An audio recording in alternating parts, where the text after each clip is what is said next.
జై శ్రీకృష్ణమ్మ. జై శ్రీకృష్ణమ్మ. అమ్మ, మహాశివరాత్రి శుభాకాంక్షలు మీకు. శుభాకాంక్షలు. మహాశివరాత్రి ఈ పర్వదినాన మనం అనుసరించాల్సిన విధి విధానాలు అంటే ఏంటం? శివం, శివతత్వం లేకపోతే ఈ మానవుడి ఎవరైనా శవమే. సి శ ఒక్క అక్షరమే తేడా అయినా జీవనం మరణం. కనుక శివ శబ్దానికి అర్థం ఏంటంటే మంగళప్రదము అని అర్థం, మంగళకరం. మానవుడి మాదిరిగా జీవిస్తే, మానవత్వంతో జీవిస్తే వాడు శివమవుతాడు. కాకుండా స్వార్థంతో ఇతరులను బాధ పెట్టుకుంటూ తాను మానవుడిగా ప్రవర్తించకుండా అమానవీయంగా ప్రవర్తిస్తే వాడు శవం. నడుస్తూ ఉన్నా తింటూ ఉన్నా వాడు శవంతో శవమే. కనుక నీ దేహాన్ని దేహో దేవాలయ ప్రోక్త అని అన్నట్లుగా ఈ దేహమే ఒక దేవాలయం. దీనిని ఇంత పవిత్రంగా మంగళకరంగా చేసుకోవాలి అంటే పరమశివుడికి నిన్ను నువ్వు సమర్పించుకోవాలి. ఎలా అంటే మరి రోజువారీ దైనందిన కార్యక్రమాలు తోటి నువ్వు ఎంత చేస్తున్నా చెయ్యకపోయినా జన్మానికో శివరాత్రి అంటారు కదా. అవునమ్మా. కనుక ఈ ఒక్కరోజు కనీసం పరమశివుణ్ణి మనసా వాచా కర్మణ త్రికరణ శుద్ధిగా ఆయన యొక్క నామాన్ని జపించటం, తత్వాన్ని స్మరించటం, దర్శనం చేసుకోవటం, ప్రత్యేకించి స్వామి లింగ ఆవిర్భావ సమయం అర్ధరాత్రి ఏదైతే ఉంటుందో 12 గంటల సమయం లింగోద్భవ కాలము అని అంటాం. అంటే పరమశివుడికి ఉండేటటువంటి చరిత్రలో మన ఇతిహాసాల ప్రకారంగా ఆయన యొక్క శివ ఆకృతిని పూజించటం కంటే లింగ ఆకృతిని పూజించటం, లింగాన్ని శివలింగాన్ని పూజించటమే శ్రేయస్కరం, అదే ప్రధానం. కనుక అసలు ఎంత సింపుల్ అంటే శివ ఆరాధన అనేటటువంటిది మడి గురించి పట్టింపులు చెప్పరు. అంటే ఇంత శుచిగా అలాగా తల స్నానం చేసి ఇలా ఉండి అలా ఉండి అది చెప్పరు. అలాగే ఏమి తినకుండా అలాగా కటిక ఉపవాసం ఉండి ఇన్ని ఉపవాసాలు ఉండి అలా చెయ్యి ఇలా చెయ్యి అది చెప్పరు. ఇంకా మనం జ్యోతిర్లింగాలలో ఉజ్జయినికి అలాగే వారణాసికి వెళ్తే ఎంత బోళా శంకరుడు అనిపిస్తుంది స్వామి. శ్మశానాలలో తిరుగుతూ తాను నువ్వు ఎంత తిప్పలు పడ్డా ఏం చేసినా ఇక్కడికేరా వచ్చేది అనేటటువంటి ఒక ప్రళయతత్వం, ప్రళయకారతత్వం, లయతత్వాన్ని సూచిస్తూ శివుడి యొక్క బోధ జ్యోతిర్లింగాలలో ఎక్కడికి వెళ్ళినా కూడా మనకి అక్కడ ప్రత్యక్షంగా, మామూలుగా అయితే పరోక్షంగా అన్ని వేదాంతాలు చెప్పేది అదే. అవును. కానీ అసలు ఆ ఉజ్జయిని మహాకాళేశ్వరుడు దగ్గర కానీ ఆ పర్టికులర్ కులం బ్రాహ్మణ వేద వాటితో ఏం సంబంధం లేదు అక్కడ.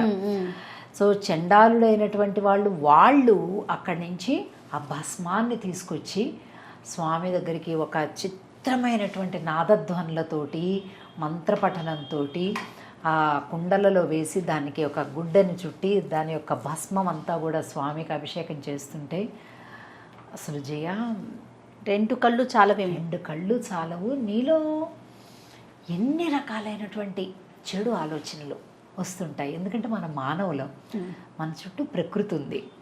నువ్వు మంచిగున్నా నీ పక్కన ఉన్నవాడు గనక ఒకసారి చెడ్డ ఆలోచనతో రే ఏం కష్టపడక్కర్లేదు, ఈ ఒక్క చిన్న తప్పు పని చేసిస్తే చాలు మనకి బోలు డబ్బు వచ్చేస్తుంది అని అన్నారనుకోండి, అవునా ఇంత సింపుల్గా ఉంది కదా, ఎందుకు చేయకూడదు మనం కూడా అనిపించేస్తుంది. అంటే సాహచర్యం వల్ల.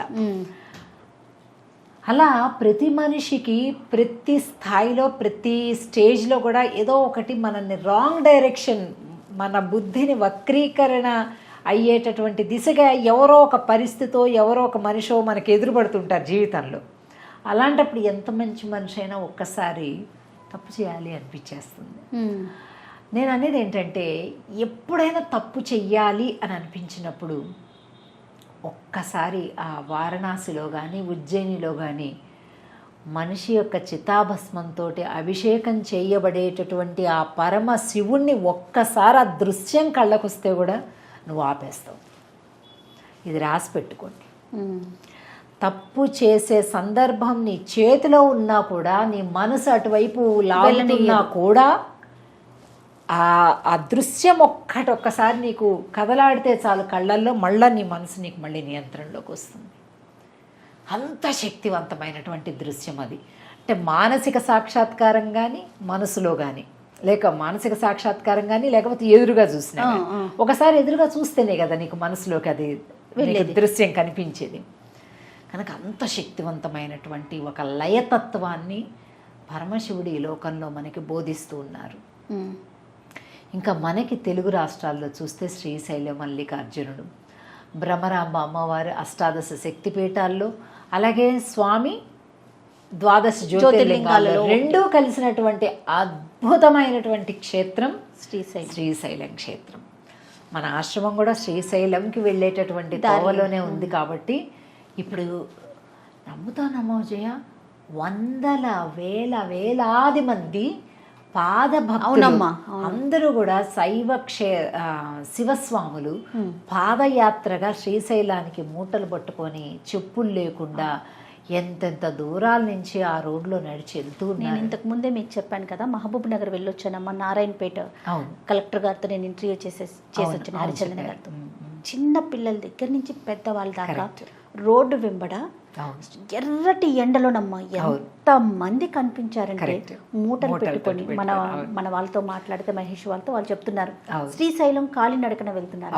అలా ఎంత ఆశ్చర్యం అనిపించిందో. అవును, మేము కూడా ఇప్పుడు మన ఆశ్రమం కొత్తగా నిర్మాణం అవుతుంది, అది కూడా శ్రీశైలంకి వెళ్ళే తోవలో ఉంది. ఇంతమందిని చూశాక అప్పటికప్పుడు వచ్చిన ఆలోచనతోటి వాళ్ళకి కాస్త మంచినీళ్ళు, మజ్జిగ, అలాగే నిమ్మకాయ నీళ్ళు, మేము తీరటాము అంటే కాస్త టెంట్స్ వేసి అట్లాంటి కార్యక్రమం ఏర్పాటు చేసామన్నమాట. ఎంత అవకాశం ఇచ్చేశాడు భగవంతుడు మనకి. పాదయాత్ర మనం చేయకపోయినా కూడా అలా చేసేటటువంటి వారి కోసం మనం ఇలా చేయాలి. కానీ శివరాత్రి రోజున మనకి శివుడికి కళ్యాణం కూడా చేస్తారు కదా. అవును, దాని విశిష్టత అంటే వాస్తవానికి మన శ్రీరామనవమి రోజు రామ కళ్యాణం కానీ, శివరాత్రి రోజు శివ కళ్యాణం కానీ మనం మంచి సమయాలను చేయటమే తప్ప ఆ రోజే శివుడి యొక్క కళ్యాణం అయింది అనేది ఏం లేదు. ఎందుకంటే శ్రీరామనవమి రామచంద్రుల వారు పుట్టినరోజు. అవును, కానీ పుట్టినరోజు నాడు పెళ్లి చేస్తున్నాము. ఎందుకు చేస్తున్నాము అనంటే శ్రీరామచంద్రుడు సీతమ్మ లాంటి దాంపత్యం మనకి కూడా కలగాలి అని. అయితే దానికి మళ్ళీ ఆ ముహూర్తానికి చెయ్యకుండా రాముడు పుట్టటమే లోకమంగళ కారకం అని ఆ రోజుని కళ్యాణం చేస్తున్నారు. అలాగే శివుడిది కూడా, శివుడు హాలాహలాన్ని తీసుకొని ఈ లోకాన్ని మొత్తాన్ని కూడా పోకుండా కాపాడినటువంటి వాడు. కాబట్టి ఆ శివుడు ఆవిర్భవించినటువంటి లింగోద్భవ కాలం ఏదైతే ఉందో బ్రహ్మగారి నాభి నుంచి వచ్చినటువంటి శివుడు. ఆ కమలం వస్తే కమలం నుంచి శ్రీ మహావిష్ణువు వస్తే అక్కడి నుంచి శివుడు ఆవిర్భవించినటువంటి ఘట్టం ఏదైతే ఉందో ఆ ఉద్భవించినటువంటి ఘట్టమే చాలా శక్తివంతమైంది. కాబట్టి ఆ సమయంలో కళ్యాణం చేస్తున్నాం. అంతేగాని వాళ్ళిద్దరి వివాహం అయినటువంటిది అది కాదు. వాస్తవానికి ఇదే టాపిక్ కాబట్టి చెప్తున్నామా. చార్ధామ్ తెలుసు కదా మనకి, బద్రీనాథ్, కేదార్నాథ్. అక్కడ త్రివిక్రమ పెరుమాళ్ టెంపుల్ ఉంది ఒకటి, చాలా బాగుంటుంది. చార్ధామ్ దగ్గర బద్రీనాథ్కి వెళ్ళేటటువంటి తోవలోనే, అదే బద్రీనాథ్ కేదార్నాథ్కి రెంటికి మధ్యలో ఉంటుంది అది. అక్కడ త్రివిక్రమ స్వామి ఆలయం అని ఉంటుంది. చాలా పాతకాలం ఆలయం, 1000 సంవత్సరాల క్రితం ఆలయం, పెద్దగా ఉంటుంది. ఆ ఆలయంలోనే శివుడికి పార్వతికి నిజంగా అప్పుడు పర్వతరాజు కుమార్తెగా ఉన్నప్పుడు శివుడికి పార్వతికి కళ్యాణం జరిగిన స్థలం అది. ఇప్పటికీ మనం దర్శించుకోవచ్చు. అద్భుతం కదా, చాలా బాగుంటుంది. శివుడికి పార్వతికి కళ్యాణం జరిగి వాళ్ళు ఎక్కడ ఏ హోమకుండం చుట్టూ వాళ్ళు ప్రదక్షిణలు చేశారో మనం ఇప్పుడు అక్కడికి వెళ్ళి అక్కడ కూడా అది అఖండ అగ్నిగా ఇప్పటికీ అది ఆ ఆలయంలో అఖండ హోమకుండంలో అఖండ అగ్ని ఉంది అలాగే. అందుకే వారి ఆది దంపతులు ఆ శివ పార్వతులు ఎన్ని యుగాల ముందు వారు దంపతులైనా ఇప్పటికీ కూడా ఆ వివాహం యొక్క ఆ ఆలయ ప్రాంగణంలోని హోమకుండం ఇంకా జ్వలిస్తూనే ఉంది. అబ్బా, కాబట్టి తప్పనిసరిగా మనం అక్కడ దర్శనం చేసుకోవాలి. ఇక మనము ఆ రోజు పాటించాల్సిన విధి విధానాలంటే ఏం చెప్తారు? శివరాత్రి అదే ఇందాక మనం చెప్పుకున్నట్టుగా జన్మానికో శివరాత్రి అని అన్నట్టుగా మనం మిగిలిన రోజులు ఏం చేసాం చేయలేదు పక్కన పెట్టేస్తే, ఈ రోజు మాత్రం శివరాత్రి రోజు మాత్రం తప్పనిసరిగా కటిక ఉపవాసం. కటిక ఉపవాసం అంటే మంచినీళ్ళు కూడా తీసుకోకుండా ఉండేటటువంటి ఒక ఉపవాసం. నిరంతరం శివనామస్మరణ చేయడం. అలాగే శివుడికి ఏమిష్టం? రామనామస్మరణ ఇష్టం. అదే కదా, ఈశ్వర ఉవాచ. అవునమ్మా. శ్రీరామ రామ రామేతి రమే రామే మనోరమే సహస్రనామ తత్తుల్యం రామనామవరాననే. పార్వతికి శివుడు వేదాంత రహస్యాలన్నీ కూడా ఉపదేశించాడు. ఆయన గురువు, ఆవిడ శిష్యురాలు. మనకి వేదాంతంలో భార్యాభర్తలుగా కనిపించే వీళ్ళందరూ కూడా గురు శిష్య సంబంధాన్ని కలిగి ఉంటారు. అంటే ఉపదేశిస్తుంటారనమాట అనేక వేదాంత విషయాలని. అలాగా పార్వతికి చెప్తారనమాట, హే పార్వతి, అన్నిటికంటే నాకు చాలా టాప్ ఇష్టమైంది నేను నీకు చెప్తాను. అన్నిటికంటే పెద్దదనమాట, ఇక అంతకంటే గొప్ప తిరుగులేని మంత్రం ఇంకోటి లేదు, అది నీకు చెప్తాను అని ఈ మంత్రాన్ని చెప్తారు. శ్రీరామ రామ రామేతి. కాబట్టి ఈరోజు శివరాత్రి రోజు శివనామస్మరణతో పాటుగా ఈ శ్లోకాన్ని కూడా ఎన్నిసార్లు వీలైతే అన్నిసార్లు మనం పఠించటం, నిరాహారంగా ఉండడం.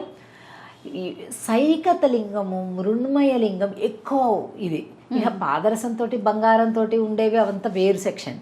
కానీ పరమశివుడు ప్రీతిగా స్వీకరించేది ఏంటంటే ఇసుకతోటి చేసినటువంటి సైకత లింగం అంటాం. సైకతం అంటే సంస్కృతంలో ఇసుక అని అర్థం. అలాగే మట్టితో చేసిన లింగం. కాబట్టి నాకు ఆ భగవంతుడు, ఆ విగ్రహం, అవన్నీ ఎంతో దూరం, అవన్నీ నేను తెస్తానా, పూజ చేస్తానా, దానికి ఎంత ఆచారం కావాలి, అవన్నీ పక్కన పెట్టేసి చక్కగా మట్టిని పవిత్రం చేసి తడిపేసి నీ చేతులతో నువ్వు చేసినటువంటి ఈ లింగం ఏదైతే ఉందో వాటికి నువ్వు పూజ చేయి. ఈ శివరాత్రి రోజు నీ చేతులతో నువ్వు తయారు చేసుకున్నటువంటి సైకత లింగానికి నువ్వు పూజ చేయటం, అభిషేకాదులు చేసుకోవటం. అలాగే రాత్రిపూట ప్రధానంగా చాలా ముఖ్యం జాగరణ అనేటటువంటిది. ఈ జాగరణలో ఏవోవో సినిమాలు చూసుకోవటం, చిట్ చాటింగ్ చేసుకోవటం, ఇంకా కొంతమంది పేకలు ఆడుకోవటం, ఇలాంటి ఒక అసహ్యమైనటువంటి స్థితిలో చేస్తుంటారు. జాగరణ అంటే ఇప్పుడు మీరు మేల్కొంటే శివుడు కొరిగేదేమీ లేదు. మనం ఎందుకు జాగరణ చేస్తున్నామంటే ఆ లింగోద్భవ కాలాన్ని పరమ పవిత్రమైనటువంటి నామస్మరణతోటి, శివనామస్మరణతోటి నువ్వు గడపాలి. అప్పుడు కదా నీకు శక్తి కలిగేది, ఆధ్యాత్మిక శక్తి. కనుక ఆ పని చేయాలి తప్ప డీజేలు పెట్టుకోవటము, లేకపోతే మన పెద్ద లౌడ్ స్పీకర్లు పెట్టుకొని డ్యాన్స్లు వేయటము, సినిమాలు పాటలు పట్టుకోవటం. ఈ ఛానల్స్ కూడా ఎక్కువైపోయి అందరూ కూడా అసలు భక్తివి వదిలేసి ఇంకేవేవో సినిమాలు వేయటం, దాన్ని పెట్టుకొని చూసి జాగరణం అది పూర్తయింది అనడం, ఇది తప్పు. ఆధ్యాత్మిక భావంలో ఒక్కరోజు ఉండండి చాలు. 364 రోజులు కూడా చేసిన ఫలితం చాలా సులభంగా కలుగుతుంది. మనకి అనేక కథలు కూడా మనకి శివరాత్రికి సంబంధించినటువంటి కథలలో కూడా ఈ ఒక్కరోజు దీపారాధన చేసి, ఈ ఒక్కరోజు అభిషేకం చేసి, ఈ ఒక్కరోజు నామస్మరణ చేస్తే కూడా మోక్షానికి ఆయన అభిషేక ప్రియుడు కదా, అధికారం లభిస్తుంది మనకి. కాబట్టి అస్సలు మీరు ఇంత ముందుగా ఈ విషయాన్ని అందరికీ తెలియజేయడం చాలా మంచి విషయం. తప్పనిసరిగా బద్ధకాన్ని వదిలి, మేము అదండి మేము ఇదండి అనేటటువంటి ఛాందసవాదాలు వదిలిపెట్టి పవిత్రంగా, శుచిగా, నియమంగా ఈ ఒక్క రోజుని తప్పనిసరిగా మనం అనుసరిద్దాం. జై శ్రీకృష్ణ. జై శ్రీకృష్ణ.